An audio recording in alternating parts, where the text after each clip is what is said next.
球华语摩课室的同学们，大家好，我是台湾科技大学阮胜章教授，欢迎大家来参与这门物联网核心系统分析的课程。这套由树莓派开发的家庭监视系统，除了可以应用在家庭保全之外，也可以作为老人看护使用。随着台湾老年人口上升，人口进入高龄化社会，物联网对于这方面的应用也会越来越多。那么就让助教带着大家看看，物联网在面对高龄化社会还能有什么样的用途。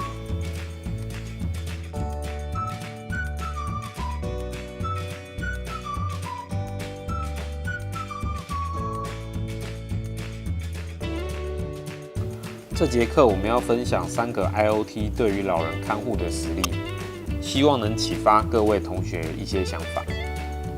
这3个技术分别使用了不同的感测方式，但都是监测老人跌倒。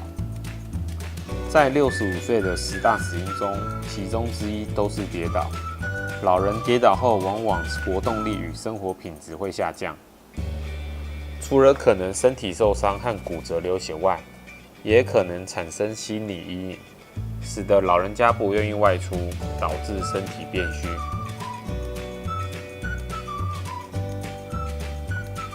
在第一个实例中，我们利用上一节课的树莓派搭配 Webcam 制作。在这个范例中，开发者使用了 OpenCV 做颠倒侦测。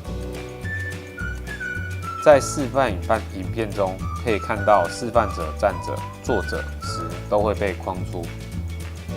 开发者可以设定跌倒状态超过一定时间发出警报。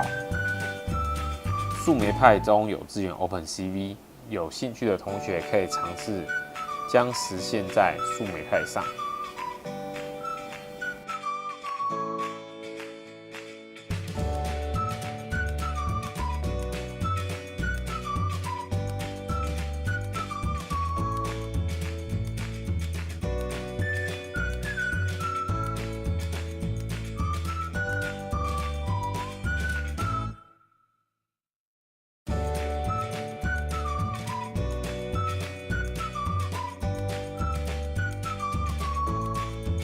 在第二个实例中，使用的是树莓派与加速传感器，建立起一个 IoT 的网路，将感测器装在受试者身上，将收集到的资讯传到树莓派，汇整后，最后将结果传送到手机上。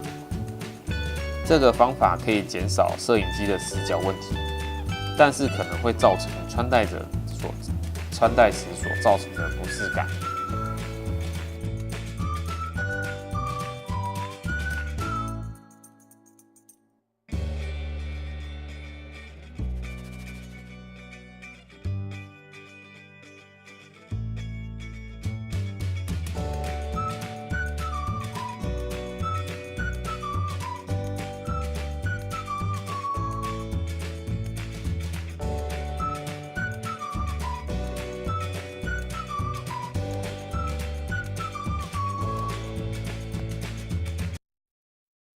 This is an example of a fall.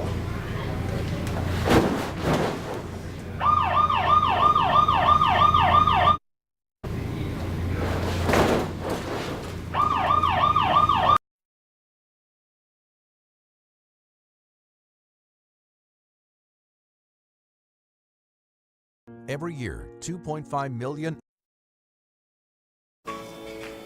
在第3个实例中，是由麻省理工学院开发的，使用的是特殊的3D 无线电讯号做 sensor。无线电讯号借由反射身体来做追踪，当跌倒时会产生一种特殊的运动模式，无线电讯号就能做侦测。这种无线电讯号类似 WiFi， 即使使用者在不同房间也能做检测。除此之外，这些数据甚至可以提供有关步态分析，以帮助预测人员跌倒风险何时增加的讯息。虽然使用无线电讯号可以弥补前2种的一些缺点，但是价格也较昂贵。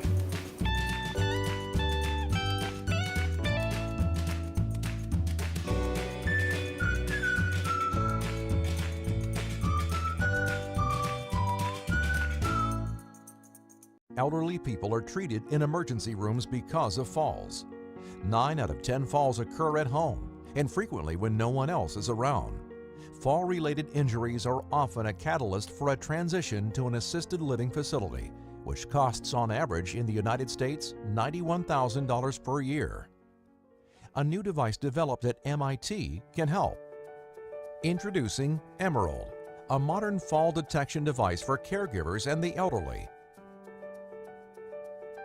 Unlike traditional fall pendants, there's no need for the individual to wear any sensor or modify their behavior in any way.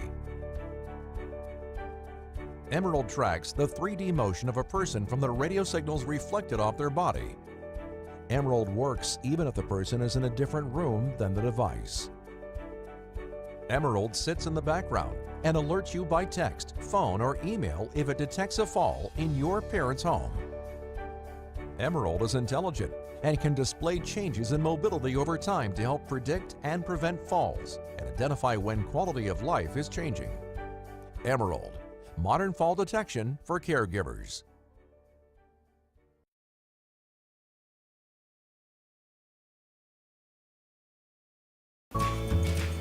今天分享了3种树莓派的应用实例，希望能抛砖引玉，带给同学一些启发。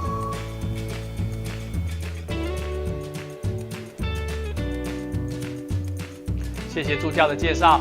在这周的课程中，总共介绍了2个物联网应用的主题。到目前为止，物联网的应用还有许多尚未开发，大家不要小看自己的能力，可以利用手中的这块树莓拍尝试看看。那么这周的课程就到这里，下周是这门物联网核心系统分析最后一周的课程。我们邀请了 ARM 的副总来分享他的实务经验。